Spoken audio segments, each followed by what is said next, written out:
Hi there. Welcome back to Enjoy English Stories. I am so happy to see you today. Are you ready for a journey to a place of ice, snow, and pure magic? Today, we are traveling to the far, far north of Norway. We are practicing the shadowing technique. This means you must speak with me. Do not wait for me to finish the sentence. Follow my pace, match my emotion, and try to copy my breathing. Today's story is about Zara. She lives in a small village where the sun does not shine for months in the winter. She discovers a legend that changes her life forever. You will learn many beautiful words about winter, legends, and the colors of the sky. Are you ready to see the lights? Take a deep breath of cold air, and let's begin. My name is Zara. I am 26 years old. I live in a tiny, quiet village called Svalbard. My home is located far, far above the Arctic Circle. It is a place where the mountains are made of blue ice and the wind speaks a language of its own. In the winter, our world changes completely. We enter the polar night. For 3 long months, the sun does not rise above the horizon. We live in a world of deep blue shadows and bright white snow. There is no morning, and there is no afternoon. There is only the long, beautiful dark. I work as a guide for tourists who come from all over the world. I show them the frozen lakes that look like giant mirrors. I lead them through the snow on sleds pulled by strong, happy dogs. I tell them stories about the ancient Vikings who sailed these cold seas 1,000 years ago. I talk about the polar bears and the silver foxes. But the tourists always ask about one thing. They want to see the Aurora borealis, the northern lights. The people in my village have a very complicated relationship with the lights. They are beautiful, but they are also mysterious. Zara, the elders of the village say to me, "You must be careful. The lights are not just colors. They are spirits. They are the souls of the hunters and the sailors who never came home. Do not look at them for too long. Do not whistle at them. If you call to them, they will reach down and take you away to the stars." I am a young woman, and I am a woman of facts. I went to a big university in the city. I studied physics. I studied the atmosphere. To me, the lights were just science. I knew that the sun sends out tiny particles. I knew that these particles hit the gases in our atmosphere and create light. I was a woman of science, and I did not believe in old stories. I thought the elders were just superstitious. I thought the spirits were just a fairy tale for children. One Friday night, the sky was perfectly clear. It was incredibly cold, -30 degrees. The air was so dry and so cold that it felt like tiny, sharp needles on my skin every time I took a breath. I decided to go out to the mountain alone. I wanted to take some professional photographs of the stars. I drove my snowmobile far away from the lights of the village. I climbed a high hill and I waited. The silence was so deep and so heavy that I could hear the sound of my own heart. Thump, thump, thump. Suddenly, the black sky began to change. A pale, thin green light appeared in the north.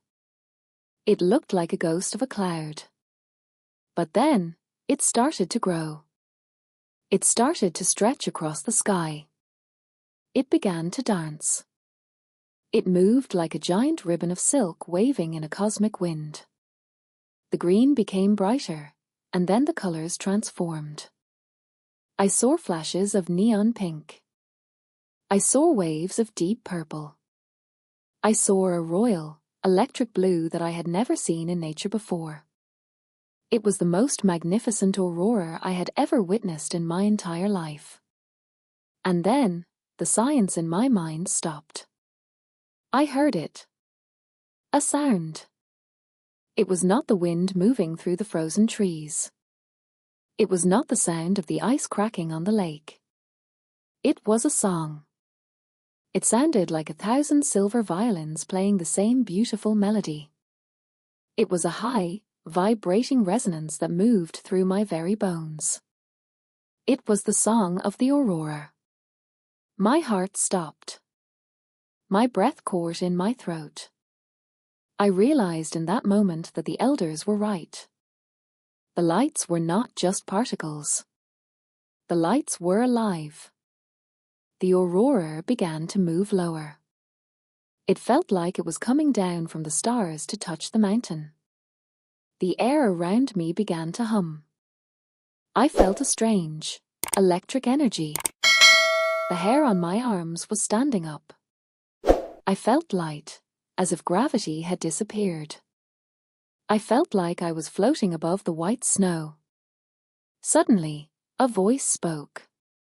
It was not a voice I heard with my ears. It was a voice I felt in my soul.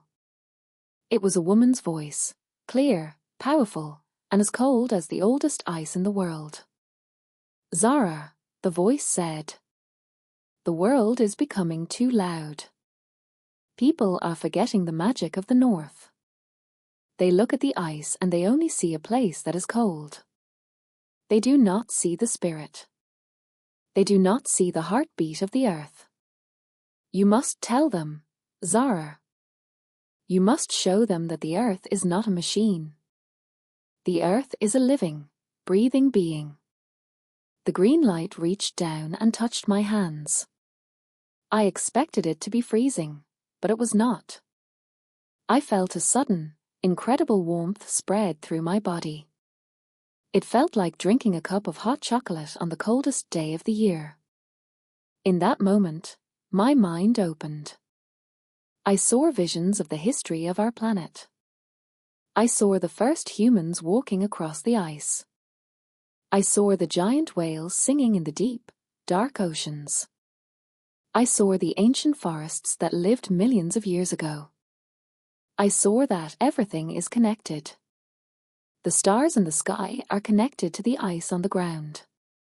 The whales in the water are connected to the people in the village. We are not separate. We are all one single, beautiful story. We are all made of the same light.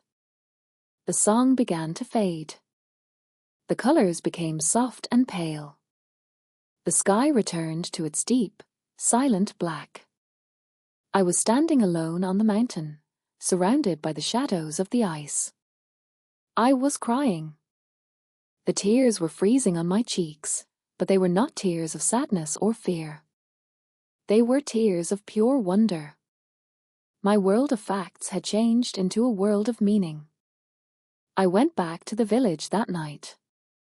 The next day, I met a new group of tourists. They were busy with their phones. They were complaining about the cold. I stood in front of them, and I did not talk about the atmosphere. I did not talk about particles or physics. I told them the legend of the souls of the hunters. I told them that the lights are a bridge between our world and the heart of nature. I told them to put away their phones, to be silent, and to listen for the song. Now, I am still a guide in Svalbard. But I am also something more. I am a storyteller. I help people see the magic that is hidden in the dark. I help them remember that they belong to the earth. I'm Zara, and I learned the greatest truth of all. I learned that science can explain how the world works, but only stories can explain why the world is so beautiful. And every night, when the green light starts to dance, I look up and I sing back. What a magical and moving journey to the north. Zara found the soul of the winter sky and learned that we are all connected to the magic of nature. Did you feel the cold Arctic air? Did you see the brilliant colors of the aurora in your mind? Now, it is time for the most important part of your practice. The shadowing. This story had many long, descriptive sentences, which makes it perfect for improving your flow. Go back to the beginning of Zara's story. Play it again and repeat every sentence with me. Focus on words like Arctic, Borealis, legend, and connected. Try to capture the wonder in your voice as you speak about the lights. If you practice this story every day, your English will become as bright and clear as the northern lights themselves. If you loved this trip to Norway, please give this video a like and subscribe to enjoy English stories. We have many more secrets and adventures from around the world to share with you. Tell me in the comments. Have you ever seen the northern lights? If you could go anywhere in the world to see a miracle of nature, where would you go? I love reading your stories. Thank you for practicing with me today. You are doing a wonderful job. I will see you in the next lesson. Goodbye.